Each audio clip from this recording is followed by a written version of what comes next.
फिर मैं इसे क्यों देखूं? तो मैं चाहता हूँ आप इसे थोड़ा ध्यान से सुनो, क्योंकि अक्सर आप जो सोचते हो जरूरी नहीं है वही सच हो। और अमंग अस इसी बात पर टिकी है और हमें ये बात बहुत अच्छे से सिखाती है।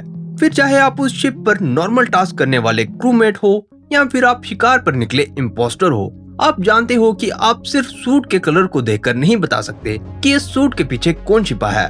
पर इस वीडियो के एंड तक आप ये जरूर बता पाओगे कि अमंग अस की स्टोरी क्या है। वो क्रू स्पेस में ऐसा क्या कर रहे थे कि उनका सामना इम्पोस्टर से हुआ, इम्पोस्टर कौन है और वो उस शिप पर कैसे आया। इन सवालों के जवाब और ये समझने के लिए कि वो सब स्पेसशिप में बैठकर कहां जा रहे थे, हमें पहले जानना होगा कि ये सब शुरू कैसे हुआ। तो ये सब आज से कई कई साल बाद की बात है, जब अपनी इन्वेंशन से इंसान टेक्नोलॉजी में इतना आगे बढ़ गए थे कि उनके लिए स्पेस में एक प्लेनेट से दूसरे प्लेनेट पे जाना नॉर्मल हो गया था। और वो देखने में तो बहुत मजेदार लग सकता है, पर वो सब स्पेस में मजे के लिए नहीं घूम रहे थे, बल्कि वो एक खास पोलस नाम के प्लेनेट पर जा रहे थे, जहाँ पर ऐसी खबर मिली थी कि कोई खतरनाक वायरस लैब से निकल गया था। वो इतना खतरनाक माना जा रहा था कि किसी को भी अपने खास सूट को खोलने की इजाजत नहीं थी, फिर चाहे वो कोई छोटा बच्चा ही क्यों ना हो। वो वायरस क्या था वो कोई नहीं जानता था, पर पोलस उस समय एक बहुत जरूरी जगह थी, क्योंकि उसकी कोर में अर्थ की तरह लावा था। और बहुत सी रिसर्च के बाद ऐसा पाया गया था कि पोलस में उनके नए घर बनने की क्षमता थी, पर पोलस को अपना होम प्लेनेट बनाने के लिए उन्हें जानकारी चाहिए थी कि वहाँ क्या हो रहा था। पर उस वायरस के लीक होने के कारण मेन हेडक्वार्टर, जिसका नाम था मीरा HQ, उसका पोलस के बेस से कम्युनिकेशन टूट गया था। और वायरस के निकलने के कारण ये जरूरी था कि उसे जल्दी से ढूंढकर खत्म किया जाए, इससे पहले वो फैल जाए। इसलिए उस वायरस को खत्म करने के लिए और बेस की मेंटेनेंस के लिए मीरा HQ के साइंटिस्ट ने खास 4 मेंबर का क्रू बनाया। और उनमें आपस में कोई कंफ्यूजन ना हो, इसलिए उन सभी क्रू मेंबर्स को उस मिशन के लिए अलग रंग का सूट दिया गया। उनके सूट के रंग थे रेड, सायन, ब्लैक और ऑरेंज। और वो सब स्केल्ड नाम की शिप पर बैठकर पोलस पर जाने के लिए तैयार थे। वो मिशन एक लंबा मिशन होने वाला था और कोई नहीं जानता था कि वो बहुत कुछ बदलने भी वाला था। मिशन के शुरुआत में वो सब एक दूसरे से अनजान थे। रेड थोड़ा अकड़ू टाइप का था, सायन थोड़ी इमोशनल थी और वो अपने साथ अपने छोटे सायन को भी लेना चाहती थी। ब्लैक शांत स्वभाव का था और बहुत कम बोलता था, और ऑरेंज उन सब में सबसे ज्यादा एनर्जी से भरा था और मिशन के लिए बहुत ज्यादा एक्साइटेड था। अपने मिशन की शुरुआत में वो शिप पर अपना अपना काम करते थे, पर पोलस पर पहुंचते पहुंचते वो अच्छे दोस्त बन गए थे। वो इतने अच्छे दोस्त बन गए थे कि वो एक दूसरे के बारे में हर छोटी बड़ी चीज जानते थे। पर पोलस पर पहुंचने पर उन्हें नहीं पता था कि जो वो जानते थे वो सब बदलने वाला था, क्योंकि वहां पहुंचने पर उन्हें वहां मौजूद बाकी क्रू से पता चला कि हकीकत में वहां क्या चल रहा था। वहां मौजूद क्रू ने उन्हें बताया कि वो वायरस कोई नॉर्मल वायरस नहीं था, बल्कि वो किसी तरह का शेप शिफ्टिंग एलियन था जो पोलस में रहता था। वो वैसे तो एक खास स्पेसिमेन रूम में बंद था, जहां उस पर वो रिसर्च कर रहे थे ये पता लगाने के लिए कि वो ऐसा कैसे कर सकता है। पर वो नहीं जानते थे कि वो सिर्फ नकल ही नहीं करता था, बल्कि वो एक बहुत समझदार जीव था, जो अपनी समझदारी से न सिर्फ वहां से भाग निकला था, बल्कि उसने उन्हें बेवकूफ बनाकर उनके कुछ क्रूमेट को यहाँ की खतरनाक ठंड में जमा भी दिया था। एक क्रूमेट ने उन्हें बाहर जमे हुए क्रूमेट्स को दिखाते हुए बोला। उन जमे हुए क्रूमेट्स को देखकर वो चारों जानते थे कि वो उनके रिप्लेसमेंट थे, और मीरा HQ में साइंटिस्ट को पता था कि वहाँ क्या हो रहा था, और उन्होंने तब भी उन्हें उस जगह में भेज दिया था। उस सिचुएशन में कोई भी घबरा सकता था, पर वो चारों जानते थे कि अगर वो सभी को बचाना चाहते हैं तो उन्हें न सिर्फ उस चीज को ढूंढना होगा, बल्कि उन्हें टूटे हुए कनेक्शन को भी ठीक कर मदद को भी जल्दी से मंगवाना होगा।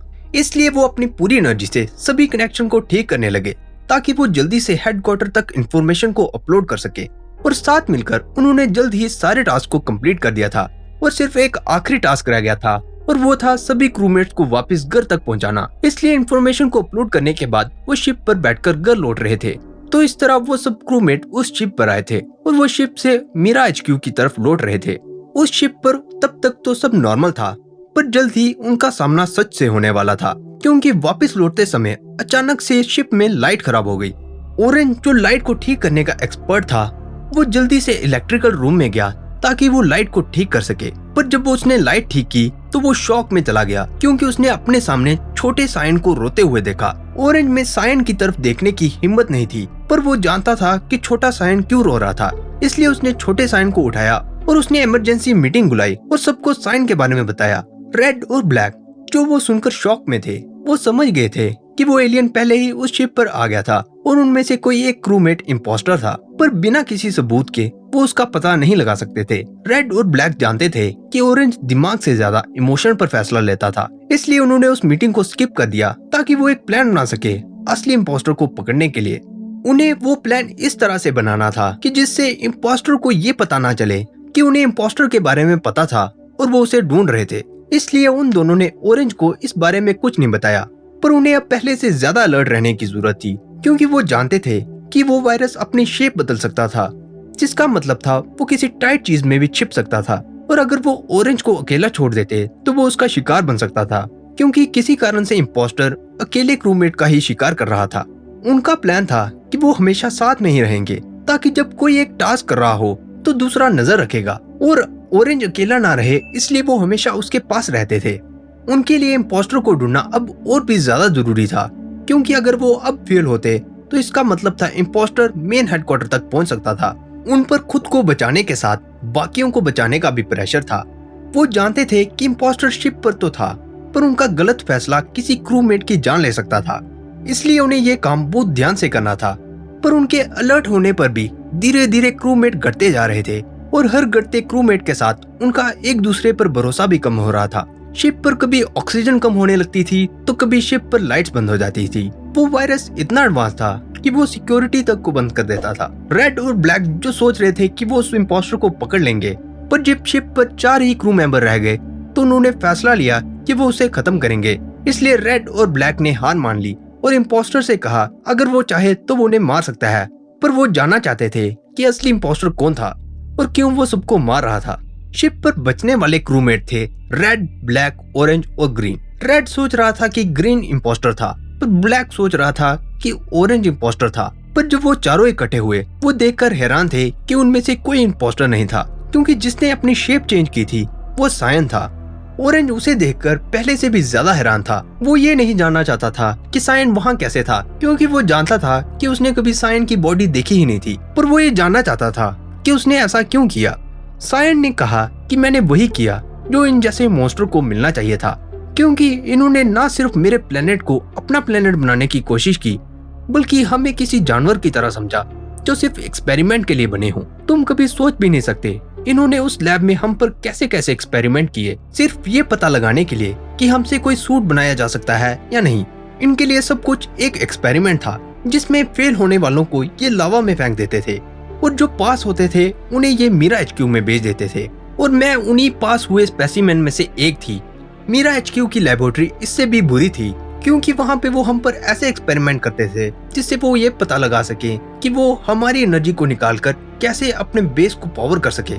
पर मैं कोई नॉर्मल एलियन नहीं थी, मैं थोड़ी समझदार थी और अपनी नकल करने की एबिलिटी की मदद से मैं वहाँ से भाग निकली। और जब मैं वहाँ से भागी तो मैंने फैसला लिया कि मैं इन सबको इनके किए की सजा दूंगी। ऑरेंज ने कहा पर मैंने सोचा था हम अच्छे दोस्त थे। ग्रीन जो एक साइंटिस्ट था उसने कहा इस एलियन की बात मत मानो, ये ऐसा करने के लिए जाने जाते हैं, हम इनके व्यवहार को ही पढ़ रहे थे और ऐसा कुछ नहीं कर रहे थे। साइन ने कहा कि तुम मेरे दोस्त हो इसलिए मैंने सिर्फ उन्हें ही सजा दी।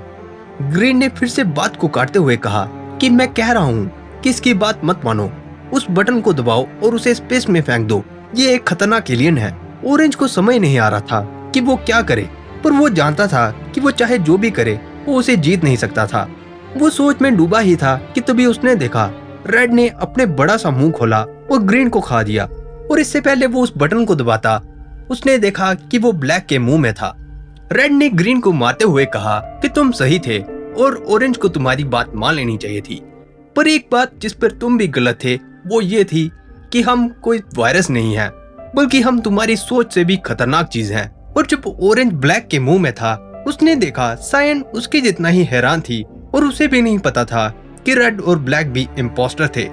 और उस पल ऑरेंज को समझ आया कि अगर वो सायन को फेंक भी देता तो वो कभी पता नहीं लगा सकता था कि मीरा HQ पर और कितने इम्पोस्टर थे। और उसने जाते जाते सायन से कहा कि जिसे हम ढूंढ रहे थे वो हमेशा से ही हमारे साथ थे। तो ये थी कहानी अमंग अस की। उम्मीद है आपको ये कहानी पसंद आई होगी दोस्तों। अगर आपको ये कहानी पसंद आई है तो इस वीडियो पर लाइक छोड़ना मत भूलिएगा और साथ में कमेंट्स में जरूर बताइएगा कि आपको ये स्टोरी वर्जन कैसा लगा और साथ में आप अगली स्टोरी किसकी देखना चाहोगे, क्लैश रॉयल से इलेक्ट्रो जायंट की, क्लैश ऑफ क्लैंस से